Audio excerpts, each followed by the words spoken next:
No me paga desde hace meses.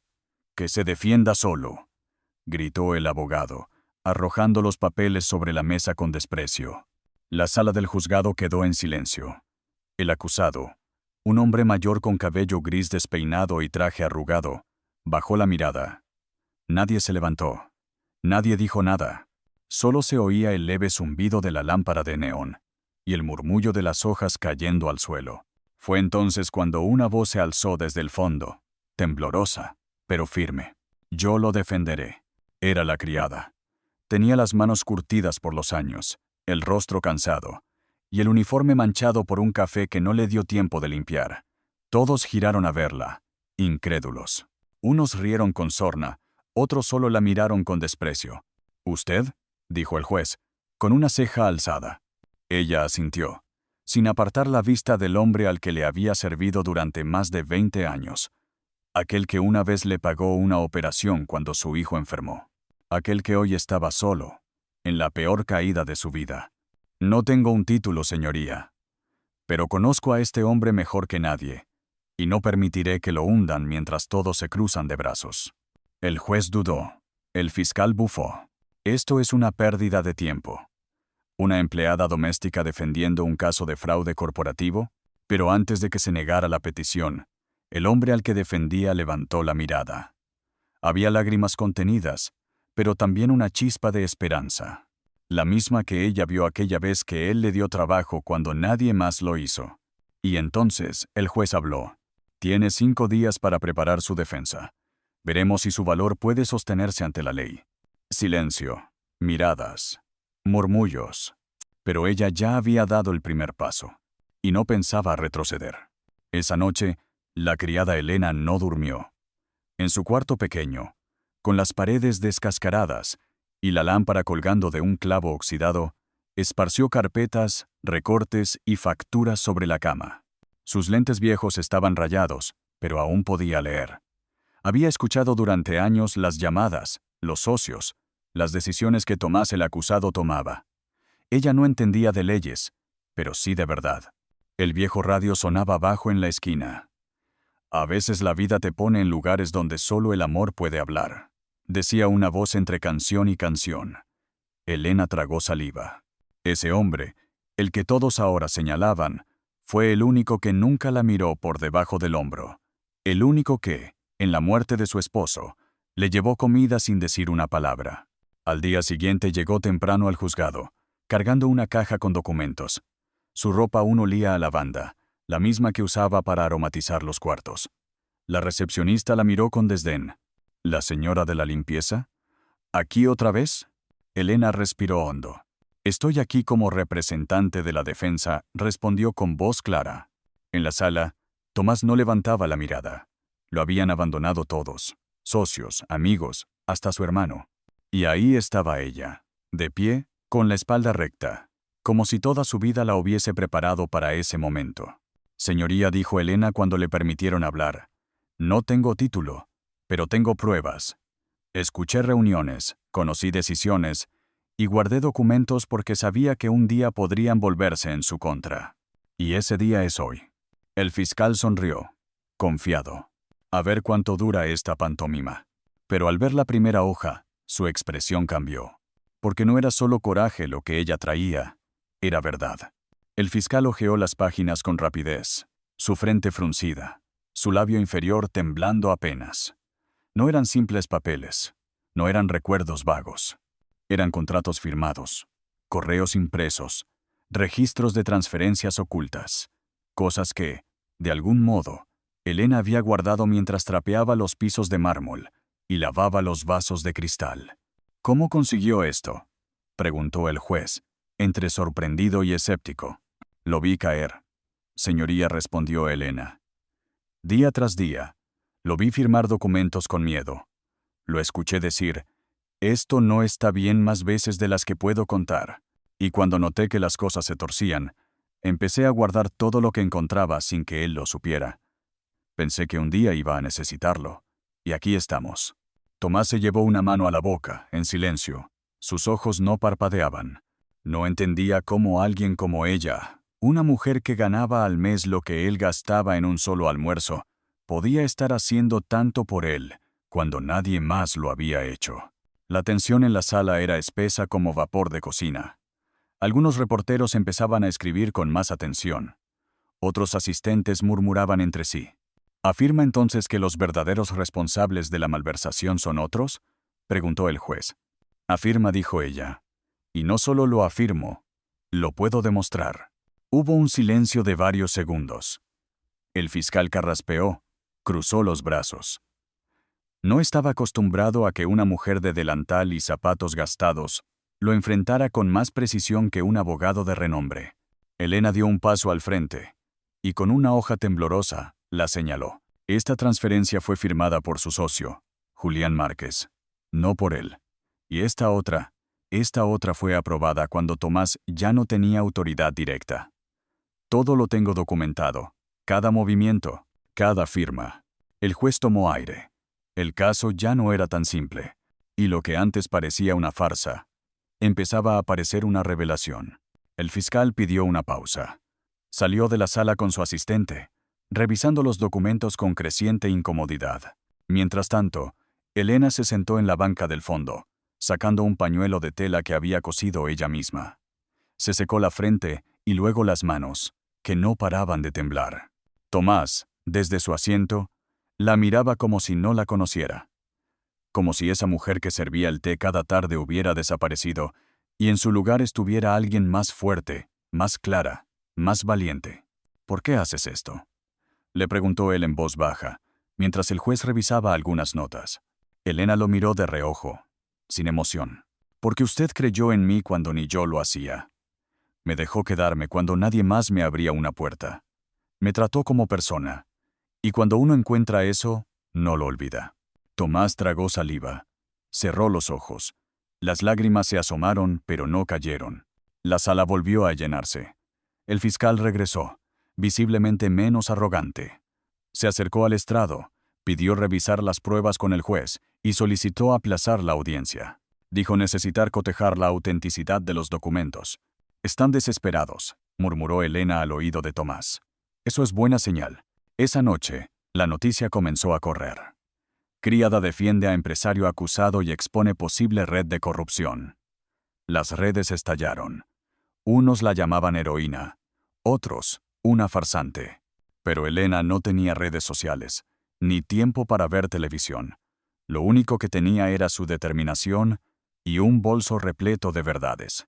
Al día siguiente, al llegar al juzgado, la entrada estaba llena de cámaras y periodistas. Algunos le preguntaban cosas mientras ella pasaba en silencio.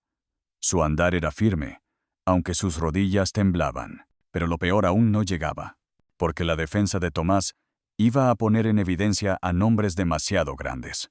Y uno de ellos ya sabía quién era Elena. Elena entró al juzgado con los hombros rectos, pero el corazón palpitando a un ritmo descontrolado.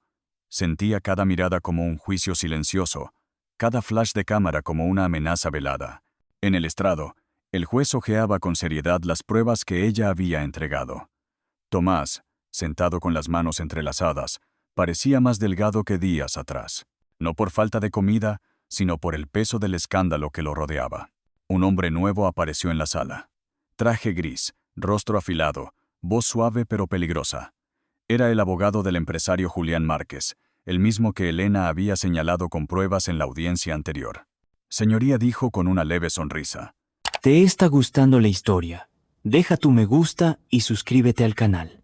Ahora sí, te dejo ver el video. Mi cliente ha sido injustamente nombrado en estas acusaciones. Exigimos que las pruebas aportadas sean revisadas por un perito independiente, ya que dudamos de su autenticidad. Elena no pestañeó. Se puso de pie y caminó hacia el centro de la sala. No tengo nada que ocultar, dijo con voz firme. Que revisen lo que quieran. Pero lo que no pueden ignorar es que los movimientos financieros que presenté existen. Y alguien los firmó. No fui yo. No fue él. ¿Quién más queda? El abogado se la quedó mirando. Por un segundo, perdió la sonrisa. Un gesto mínimo, pero Elena lo notó. ¿Y quién es usted para hablar con tanta seguridad?, preguntó el abogado. Una criada. Una mujer sin estudios. Un murmullo recorrió la sala. Elena levantó la barbilla. Sí, soy una criada. Pero también soy una mujer que ve, que escucha y que guarda lo que otros desechan. No necesito un título para decir la verdad. Tomás la observaba con los ojos vidriosos. Era como si su vergüenza no cupiera en su cuerpo. No por lo que ella decía, sino por haberla subestimado tantos años, por no saber que la fuerza más grande que tenía cerca era precisamente la que lavaba sus platos en silencio. Pero entonces, un oficial del juzgado se acercó con una nota urgente. El juez la leyó, frunció el ceño y alzó la vista. Se ha registrado un incendio en el archivo contable de la empresa Márquez S. Anunció con tono grave, justo donde se guardaban los respaldos de los movimientos financieros de los últimos 5 años. Elena sintió que el aire se volvía más denso. Sus manos, por primera vez, flaquearon. Y sin decirlo, todos entendieron que esto ya no era solo un juicio. Era una batalla. Elena se quedó helada. Las palabras incendio y archivos retumbaban en su mente como una alarma interminable. Miró al abogado de Julián, que se ajustaba el reloj con una tranquilidad que solo los culpables pueden sostener. Nadie lo acusó directamente, pero el humo del incendio aún no se había disipado, y ya flotaba sobre él la sombra de la sospecha. El juez pidió un receso. Elena salió al pasillo, con la vista nublada. Tomás fue tras ella, y por un instante, no supo qué decir, pero ella habló primero. ¿Sabía que podían llegar tan lejos? No, nunca.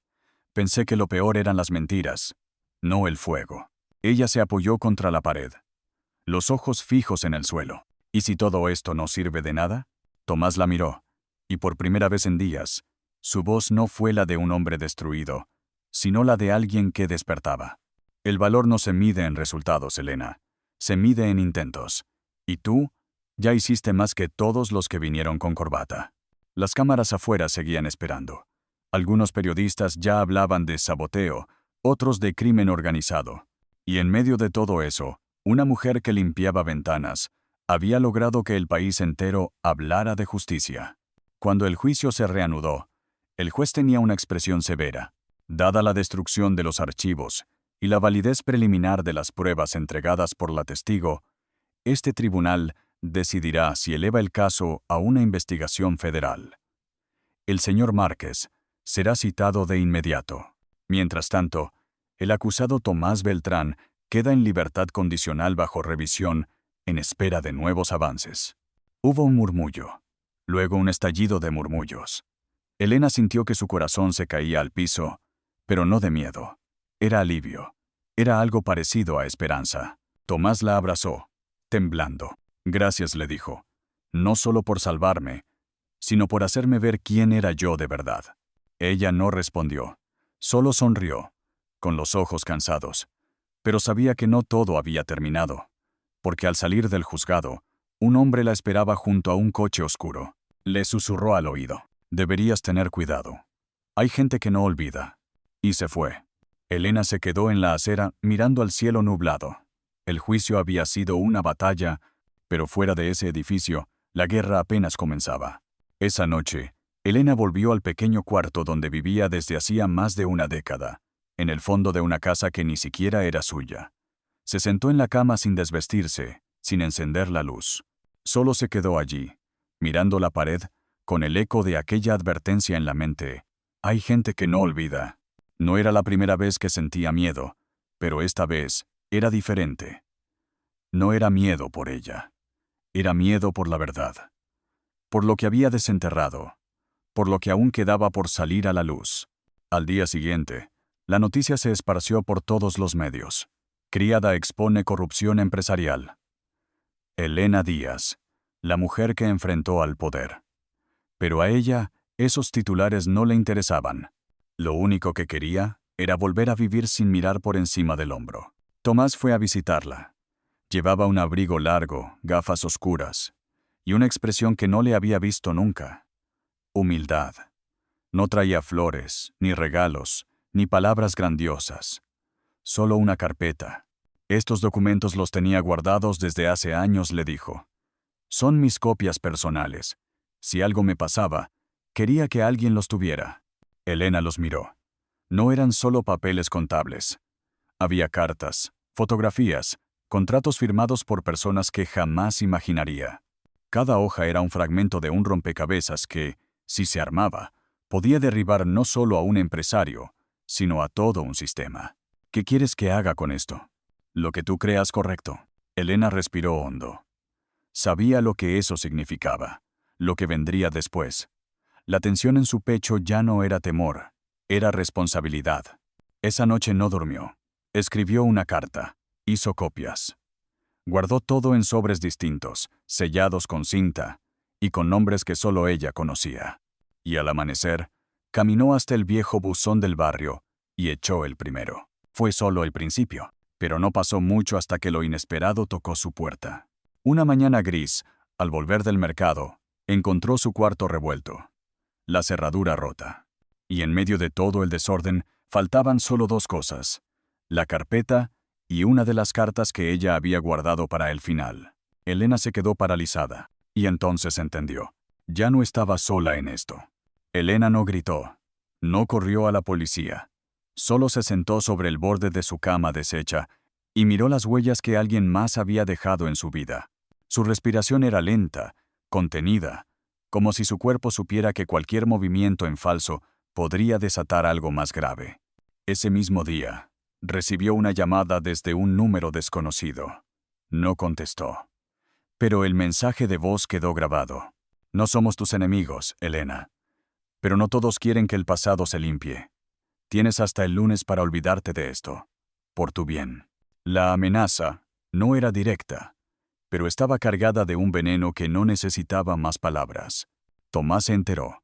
Fue el primero en llegar, desesperado. Quería sacarla de allí, llevarla a otro lugar, esconderla si era necesario. Pero Elena se negó. Ya no era una criada. Era una testigo. Y una voz que no podía callar. No me voy a ir, Tomás. Esta gente lleva demasiado tiempo creyéndose intocable. Si me voy, pierdo más que los documentos. Tomás bajó la mirada. Derrotado. Y si te pasa algo, entonces que al menos sepan que no me callaron. Al día siguiente, apareció un nuevo artículo en un portal alternativo. Firmado por un periodista joven, valiente. Contaba la historia completa. Sin nombres, pero con detalles suficientes como para que los involucrados supieran que la verdad estaba cerca. Muy cerca. Y entonces, sucedió. La nota desapareció misteriosamente del sitio en menos de 3 horas. Las redes callaron. Las llamadas cesaron. Y el lunes llegó, sin aviso alguno. Elena se presentó en el juzgado para entregar una nueva denuncia, pero el fiscal no la recibió. Había sido reasignado. Nadie sabía a dónde. Todo empezó a esfumarse.